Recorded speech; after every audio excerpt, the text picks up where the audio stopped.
안녕하세요. 박명희 강사입니다. 이번 시간에는 회계 용어 중에 우리가 좀 제대로 알아보면 좋겠다라고 하는 과목입니다. 뭐 과목은 아니고요. 여러분이 좀 이런 얘기들을 들어봤을 텐데 좀 화면을 잠깐 볼게요. 우리 드라마 미생을 제가 좋아했어요. 아주 오래됐지만 우리 에피소드 12번째 제목이 이거였어요. 재무제표는 기업의 모든 것이다. 우리 이성민이 임시완을 쳐다보면서 무시하는 말투로 보면 알아? 이렇게 말했거든요.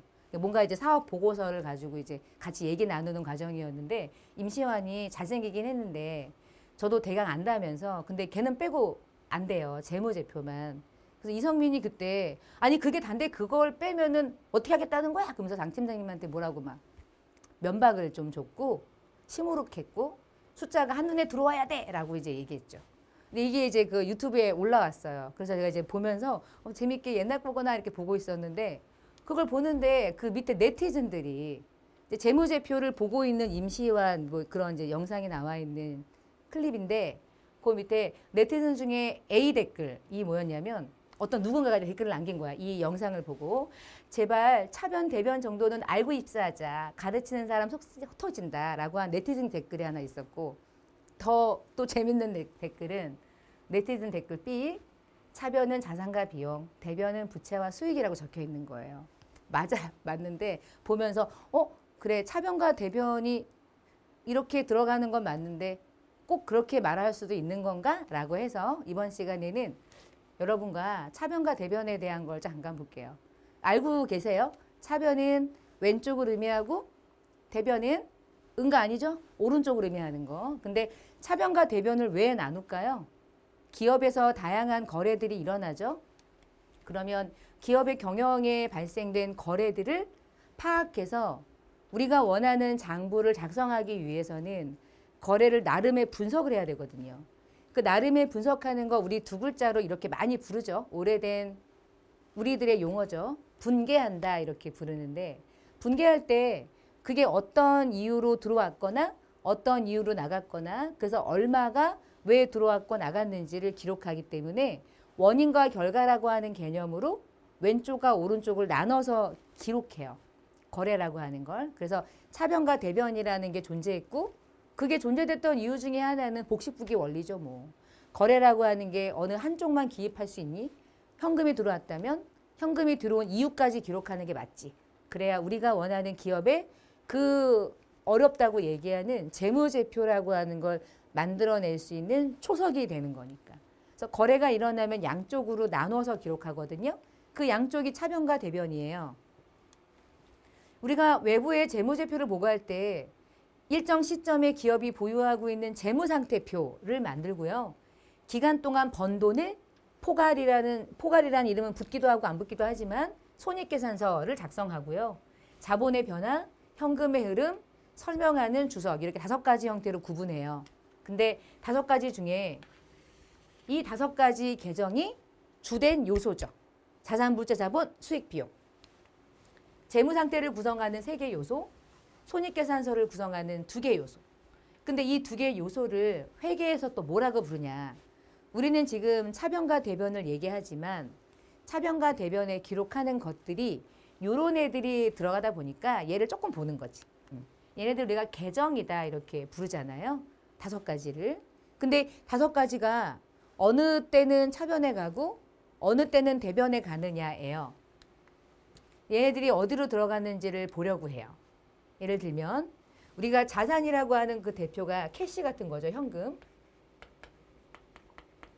여러분 기업에서 현금은 들어왔다가 나갔다를 반복해서 기말에 얼마가 잔액으로 남는지까지 가는 거야. 그러면 현금이라는 자산은 들어올 때와 나갈 때가 기록되는 곳이 다르죠. 그래서 들어올 때는 어느 쪽에 기록하는 것이 복식부기 원리냐면 자산이라는 게 들어왔을 때는 차변에 기록을 했다가 그 자산을 사용하게 되면 자꾸 차변에 기록하면 증가만 되잖아. 그러니 자산이 감소가 되려면 반대편에 기록하는 거예요. 그래서 자산의 감소는 대변에 기록하도록 되어 있죠. 우리가 이제 회계 처리를 할 때.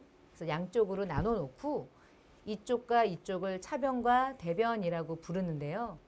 현금이라는 이름이 왼쪽에 들어가면 차변에 들어가면 그게 만약에 100원이라는 숫자가 들어가는 순간 현금은 증가됐다고 표시한 거야. 현금이 들어왔다고 하는 표시를 차변에 기록하는 거죠. 그러면 우리는 모두 다 알아. 현금이 들어왔구나를 알 수 있어. 이유는 다양하고요. 근데 만약 현금을 사용했다면 현금이라는 계정을 차변에 적었을 때는 증가가 되기 때문에 현금이라는 계정을 대변에 기록해서 뭐 40원? 현금이 40원만큼 사용됐다고 하는 걸 반영해 주는 거지. 이렇게. 결론은 자산이라고 하는 게 언제나 차변이냐는 아닌 거예요. 자산은 차변에 발생이 되기도 하지만 사용하게 되면 또는 또 다른 자산이라면 증가도 있지만 어느 시점엔 감소도 일어나겠죠. 그래서 잔액이 남는 것뿐이거든요. 부채도 마찬가지예요. 근데 부채의 증가는 오히려 대변이죠. 왜냐하면 은행으로부터 돈을 빌리면 빚이라고 하는 것 때문에 현금이 들어왔다면 그 빚은 우리에겐 부채가 되는 거니까. 부채라고 하는 게 증가된다는 말은 빌렸다는 뜻이에요. 빌린 적이 없으면 부채라는 게 있질 않겠지. 있은 적도 없고. 근데 오늘 빚을 냈다. 그러면 부채라는 게 생겼겠지. 근데 생겼다는 걸 부채가 생겼다, 발생됐다라는 말을 회계에서는 증가했다라고 부르는 것뿐이거든요. 그래서 부채가 증가됐대. 근데 부채라는 게 영원히 대변 쪽에 이 대변에 증가된 계정으로만 남아있다는 얘기는 안 갚는다는 뜻이잖아요. 근데 부채는 언젠간 만기가 될 거고 만기가 되면 빌려준 상대가 갚으라고 막 난리 나겠지. 그럼 갚아야죠. 갚게 되면 그 부채는 언젠간 소멸하거나 차변으로 감소하게 되기 때문에 그 빚이 그래도 100을 적어야지. 이렇게. 그러면 부채라고 하는 건 언제나 대변이냐라고 물어본다면 좀 아니라고 말하는 게 맞죠. 부채는 감소할 때는 차변에 기록하니까. 자본도 부채와 동일하게 움직이고요. 수익과 비용은 증가 감소라는 용어보단 발생이라는 용어로 인식을 하는 편이에요. 수익이라는 게 증가됐다 감소됐다를 빈번하게 일어나기란 쉽지가 않아요. 수익은 벌어들이는 거니까 열심히 일해가지고 많이 팔면 팔고 거의 끝나죠. 그 순간. 돈은 들어오겠지만. 거래라는 게 다양한 형태로 일어나니까 그래서 기업에서 다양한 거래들을 모든 거래는 원인과 결과를 분석해서 왼쪽과 오른쪽으로 분리해서 인식하는데 그 왼쪽이 차변, 오른쪽이 대변인데 자산, 부채, 자본, 수익, 비용이 차변과 대변에 왔다 갔다 하면서 기록이 되는 거예요. 그러니까 마지막에 결산할 때 어느 쪽에 잔액이 남아있느냐에 따라서 그 잔액이 외부에 보여주는 재무제표로 만들어지는 거고. 그러면 우리 네티즌이 말했던 것 중에 네티즌 댓글 중에 이거 있었잖아요. 차변은 자산과 비용이고 대변은 부채와 수익이다라고 적혀 있는 건 이건 재미로 얘기한 거지 그 네티즌을 뭐라고 하는 게 아닌 거야. 근데 우리는 재미로 이 얘기를 이제 접근해 보겠다는 거죠. 차변은 자산과 비용이 맞을 수도 있어요. 제가 여기 나와 있던 내용들 중에 뺐죠. 감소를 뺐어요. 그러면 자기 자리만 남겨놓은 거야. 최초에 발생되는 내 자리. 그러면 자산과 비용이 차변인 거 틀린 말 아니거든요. 부채하고 수익이 대변이라는 말 틀린 거 아니에요. 자본을 안 썼을 뿐이지. 그쵸? 그럼 사실 틀린 거 아닌 거야. 근데 이렇게 말했을 때는 증가를 얘기하는 건지 감소를 얘기하는 건지 우리는 알 수가 없잖아. 그치? 언제나 자산은 차변이냐라고 딱 정의를 내린다면 그렇진 않으니까. 만약에 자산이 언제나 차변이면 회계는 공부할 게 없어요. 너무 쉬우니까. 그냥 차변이잖아 언제나. 그냥 그쪽에다 넣으면 돼 맨날. 부채가 대변이래. 대변만 넣으면 돼. 왔다 갔다 안 하면 되게 쉬워. 왔다 갔다 하니까 어렵지. 어느 쪽에 있다가 어느 쪽으로 죽고. 자산도 늘 있진 않잖아요. 언젠간 사용할 테니까. 왔다 갔다 하니까 어렵지. 늘 한 곳에만 발생되면 사실 어려울 게 없어요. 뭐 수익도 그런 거죠 뭐. 그래서 다시 이걸 보면 감소로 예를 들어봐요. 그러면 자산이라는 건 언제나 차변에만 발생되는 건 아니지. 자산은 차변에도 있지만 대변 쪽에 오는 순간 그 자리에 기입한 이름과 그 숫자만큼은 감소하게 되니까. 부채도 반대로 가게 되면. 그래서 감소자를 빼면 나머지 빈 공란이 증가가 되는 자기 자리를 의미하는 거예요. 비용과 수익은 여전히 자기 자리가 있어. 수익은 대변이고 비용은 차변인 거니까.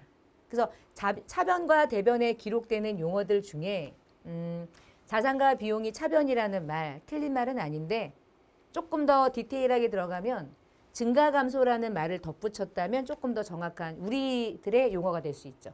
회계 용어가. 그래서 회계 공부하실 때 자산이 왔다 갔다 하잖아요. 부채가 왔다 갔다 해요.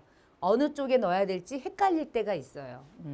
왜 헷갈리냐면 자산이라고 하는 게 있어야 사용할 수 있다는 그 기본적인 내용을 이해하면 사실 어려울 게 없거든요. 부채라는 건 맨 처음에 어느 쪽에 발생되겠어요. 은행으로부터 빚을 내는 순간 부채가 생기는 거잖아. 빌리지 않고 원래 내 돈만 가지고 사업하면 부채가 없지. 근데 부채라는 게 증가되면 현금도 생기니까 동시다발로다가 왼쪽과 오른쪽이 동시에 발생되죠. 얘네들이 원인과 결과의 최초 출발인 거야. 근데 부채라는 게 언제나 대변에만 있고 안 갚을 건 아니라고 얘기했잖아요. 갚을 거잖아. 갚을 건데 걔는 여기다 놔? 갚았으면 없애야지. 얘를 없애는 방식은 한 개. 왼쪽에 기록하면 되거든요. 돈도 나가죠. 돈도 나가면 자산도 감소시키면 되거든요. 얼마나 왔다 갔다 하는지 몰라요. 그래서 회계가 좀 복잡한 느낌이 드는 거야. 근데 처음의 출발은 얘야. 자산은 있어야 쓰는 거예요. 부채는요. 갚을 게 있어야 갚죠. 애초에 빌린 게 없으면 갚을 필요도 없는 거예요. 부채는 처음에 이쪽에 발생될 일은 하나도 없지. 있는데 갚냐 안 갚냐 차이인 거야. 자본도 마찬가지인 거야. 자본이라는 게 있어야 뭐 감소가 되든지 말든지 하잖아. 대신 물건은 팔면 끝이야.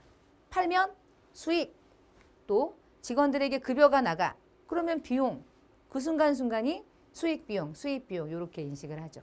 이렇게 얘기하면 좀 간단한데 좀 공부하면 다소 어렵게 느껴질 수도 있지만 그래서 차변과 대변에 어떻게 인식하는지 우리 이제 그 미생에 있는 드라마를 보고 그 드라마에 있는 내용의 네티즌 댓글을 보니까 차변과 대변에 대한 내용을 함께 나누고 싶어서 간단하게 여러분에게 회계 용어 중에 차변과 대변이 무엇을 의미하는지 뭐 정확한 회계 처리는 여러분이 좀 더 집중해서 어떤 과목을 선택해서 공부하시면서 알아가셔야 될 것 같지만 짧게나마 차변과 대변에 기입하는 각각의 요소들이 왔다 갔다 하지 정확한 그 이름들이 그 자리에만 짱 박혀 있진 않다라고 하는 것을 살펴보았습니다.